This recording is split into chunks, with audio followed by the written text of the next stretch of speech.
Question آیا جی کہ آپ رفع یدین کی جو سنت ہے جو ویسے بھی اختلافی ہے اور اس کے بارے میں یہ بھی نہیں گارنٹی کے ساتھ کہا جا سکتا کہ آیا فرض ہے واجب ہے کیا ہے، تو اس کو تو آپ چھوڑنے والوں پہ لعنت کا فتویٰ دے دیتے ہیں، جبکہ دوسری طرف جو ثابت شدہ سنتے ہیں 12 جو فرض نمازوں کی بات ہے ان کو آپ جو ہے وہ لوگوں کو چھوڑنے پر ابھار رہے ہیں۔ پہلی بات تو یہ کہ ہم نے تو کسی پہ فتویٰ نہیں لگایا کہ وہ لعنتی ہو جائے، ہم نے ہمیشہ یہ کہا کہ آپ اپنے اوپر خود فتویٰ لگائیں۔ اس لیے پہلی بات ہے کہ رفع الیدین کی سنت کو سارے مانتے ہیں۔ شاہ جی آپ نے کب سنا ہے کہ کوئی نہیں مانتا؟ نہیں، کچھ کہتے ہیں منسوخ ہے، کچھ کہتے ہیں جی یہ مستحب ہے، چلو کر لیا۔ سارے کرتے ہیں، انفی رفع الیدین نہیں کرتے۔ نماز شروع کیسے کرتے ہیں؟ نماز کے شروع میں کرتے ہیں تو بس رفع الیدین کے تو سارے مانتے ہیں۔ ہاں جی آلو یہ اب جملے بدل لیں کہ رفع الیدین کو کوئی نہیں مانتا، رفع الیدین کو سارے مانتے ہیں، انفی رفع الیدین سے نہیں نماز شروع کرتے۔ یہ بازی سنا نہیں مانتے بس۔ اور سر ادھر آئے نا ہوں ادھر نہ ٹر پو، تسی بھی ڈھونڈ کے کوئی ایسی مچھلی لے آؤ گے جیدے پر نہیں ہوندے، پھر لا دیتے ہی رہو۔ انفی ہے نا اس وقت سب سے بڑے ٹھیکیدار رفع الیدین کی دشمنی پہ، تو رفع الیدین کو تو انفی مانتے ہیں، وہ تو نماز رفع الیدین سے شروع کرتے ہیں۔ آپ کہہ رہے نہیں مانتے، یہ نہ کہا کریں، آپ کہا کریں اپنی مرضی والا مانتے ہیں، دوسروں کی مرضی والا نہیں مانتے۔ یہ جب جملہ بولیں گے نا تو ان لوگوں کے جو دھوکے ہیں نا ان کی پبلک کے سامنے آ جائیں گے۔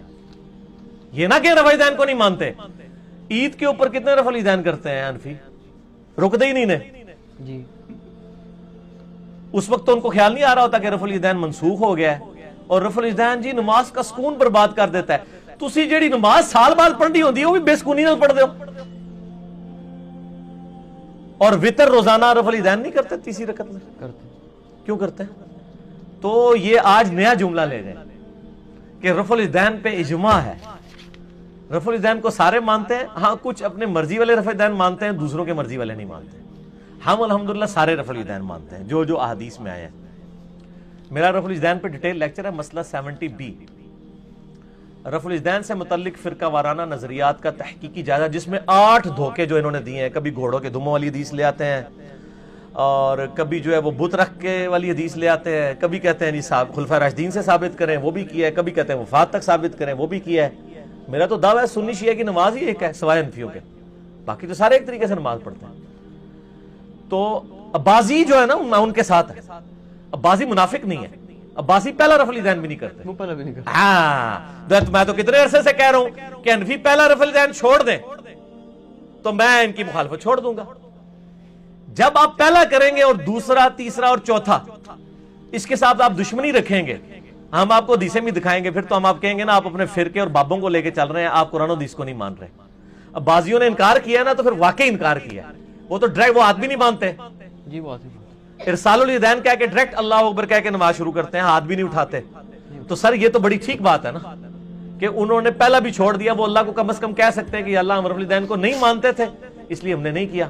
جو یہ اپنے مرضی کا مان رہے ہیں دوسرے والا نہیں مان رہے نا، یہ پکڑے جائیں گے۔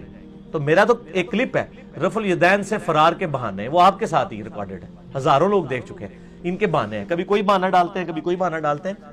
تو ہم یہ کہتے ہیں، جب یہ ہمیں کہتے ہیں نا کہ سنت یہ چھوڑ دیں، تو پھر ہم وہ ترمذی والی روایت جو ان کو بتاتے ہیں نا 2154 ترمذی میں اور مشکات میں بھی موجود ہے کہ 6 لوگوں پہ اللہ کی لعنت ہے، اس میں سے ایک وہ ہے جو میرے اہل بیت کے ساتھ یعنی ان کو ذلیل کرے، ان کے اوپر ظلم کرے، ان کو حقیر جانے، اور جو میری سنت کو جان بوجھ کے چھوڑے۔ تو پھر ہم ان کو ان کی زبان میں بات کرتے ہیں، کیونکہ یہ ہمیں چھوٹی چھوٹی سنتیں بتا رہے ہوتے ہیں، کبھی مسواک لگا لیتے ہیں، کبھی پیلی جوتی پہن لیتے ہیں، کبھی پگڑی، اور پتہ نہیں کیا کچھ چھوٹی چھوٹی چیزیں انہوں نے بنائی ہوتی ہیں، خوشبو لگاتے ہیں، ان ساری سنتوں کو لے کے چل رہے ہوتے ہیں۔ اور رفع الیدین کی سنت باری آتی ہے تو کہتے ہیں سنت ہی ہے، ایک ہی 2 نمبری ہے، تو ہم ان کو یہ سناتے ہیں۔ باقی رہا جو فرض نماز کے ساتھ سنتیں موقدہ ہیں، ان کے چھوڑنے کے اوپر لعنت ہم کیوں نہیں بتاتے؟ اس لیے کہ پہلی بات یہ کہ وہ سنت کا ترک ہی نہیں ہے، وہ نفلی عبادت ہے۔ آپ نماز کے اندر کوئی سنت جان بوجھ کے چھوڑیں گے نا، فرض نماز کے اندر سنت کی بھی 2 قسمیں ہیں، ایک تو ہے کہ خود ایک اضافی نماز ہے، نفلی نماز ہے، وہ سنت ہے۔ مجھے بتائیں فجر کے 2 فرض پڑھنا سنت ہے؟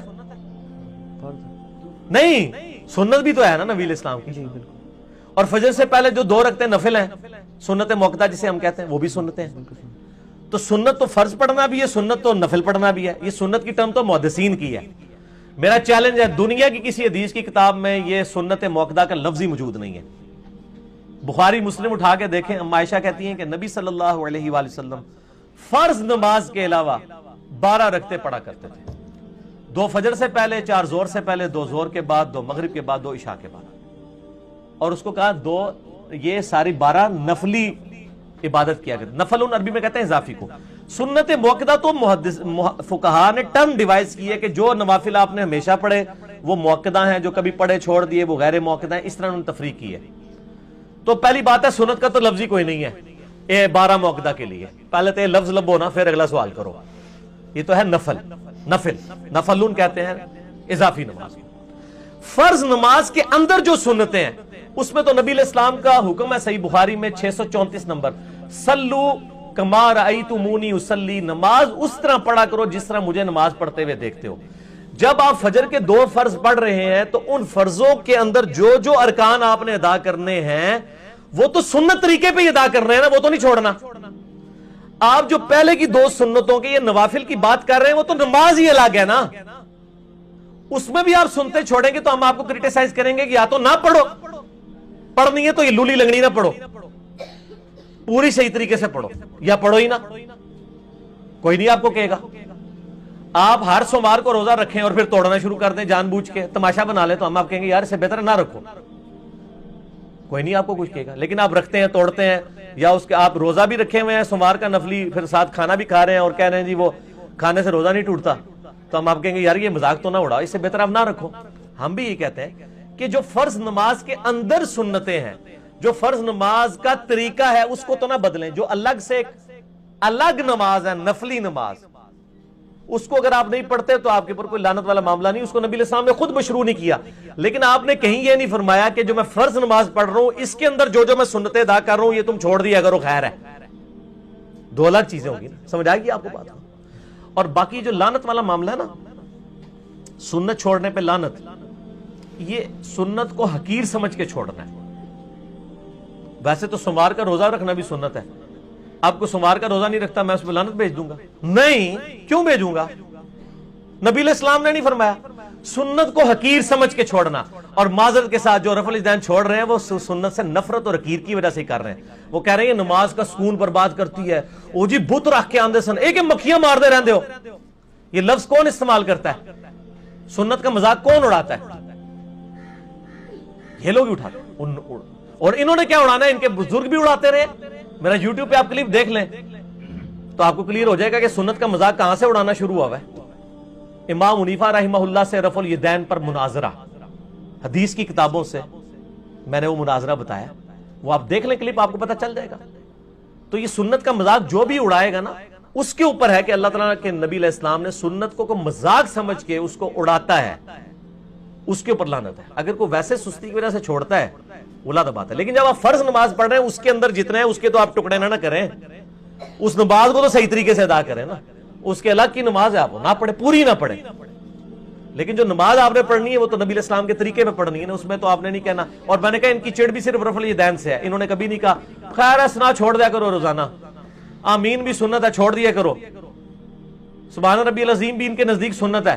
یہ کہتے ہیں صرف رکوع میں اتنی دیر رکنا کہ ایک تسبیح کہا جا سکے یہ واجب ہے, سبحان ربی العظیم پڑھنا کوئی ضروری نہیں. فقہ حنفی آپ کو کوئی حنفیوں کا مفتی نہیں پڑھا سکتا جو میں آپ کو پڑھا سکتا ہوں. فقہ حنفی 1994 میں نے فقہ حنفی یاد کر لی تھی زبانی, بارش شریعت میں نے پڑھ لی تھی. فقہ حنفی یاد کیے ہوئے مجھے 24 سال ہو چکے ہیں. فقہ حنفی کا مسئلہ ہے کہ رکوع اور سجدے کی تسبیحات صرف سنت ہے, اتنی دیر رکوع اور سجدے میں رہنا واجب ہے. اگر کوئی خاموشی میں بھی رہے تو اس کی نماز ہو جائے گی. تو سر سبحان ربی العظیم, سبحان ربی اللہ, یہ سب کچھ چھڑوائیں. آپ کو چڑ صرف رفع الیدین کے ساتھ ہے. تو پھر بھائی نہ میں وابی تے نہ میں بابی, نہ اسی بابیاں تے مننے والے تے نہ سو کارڈ جو تسی ہر گل تے وابی دا فتوی لگاندے ہو نہ اسی ہو. ٹھیک ہو گیا علی بھائی, سردے کے رفع الیدین کو آپ بھی منسوخ مانتے ہیں نہیں مانتے؟ نہیں, میں تو قائل ہوں, میں نے تو اپنے پمفلٹ میں لکھا ہے. میں کہتا ہوں یہ کر لے تب بھی ٹھیک ہے, نہ کریں تب بھی ٹھیک ہے, دونوں ثابت ہیں. جس طرح وطر کے کئی طریقے ثابت ہیں, دیکھیں ہمیں ٹالرنس ہے. میں کہتا ہوں ہاتھ باندھنا بھی سنت ہے, چھوڑنا بھی سنت ہے, لیکن رفع الیدین کے مسئلے میں اڑا ہوں کیونکہ یہ تو ہمارا دعویٰ ہے اور ہمارا نہیں. امام بخاری نے جز رفع الیدین میں دعویٰ کیا, شروع سے چلتا آ رہا ہے. کوئی لے کے آئے چیز, جہاں ٹالرنس ہے ہم ٹالرنس دیتے ہیں, میں تو اہل حدیث کی مسجد کی پہلی صف میں کھڑے ہو ہاتھ چھوڑ کے بھی نماز پڑھتا ہوں, مجھے تو کوئی ڈر نہیں ہے. اگر کچھ ثابت ہونا, سجدوں میں نے رفع الیدین کئی دفعہ کیا, وہ کرنا بھی ثابت ہے. حضرت ابو ہریرہ سے جز رفع الیدین میں موجود ہے, حضرت انس بن مالک سے کہ وہ سجدوں میں رفع الیدین کرتے تھے, 105 نمبر روایت ہے. تو ہم قائل ہیں, نہ کرنے کے بھی قائل ہیں, نبی علیہ السلام نے کیا بھی ہے, نہیں بھی کیا. لیکن جو باقی 4 رفع الیدین ہے نا, اس پہ اتفاق ہے. نماز شروع کرتے وقت, رکوع میں جاتے وقت, رکوع سے اٹھتے وقت, اور تیسری رکعت کو سٹارٹ کرتے وقت, یہ 4 رفع الیدین جو ہے. ٹھیک ہو, ٹھیک ہے, ہر رکعت میں رکوع میں جاتے وقت, رکوع سے اٹھتے وقت. ٹھیک ہے. اچھا, کیا موبائل فون سے آیات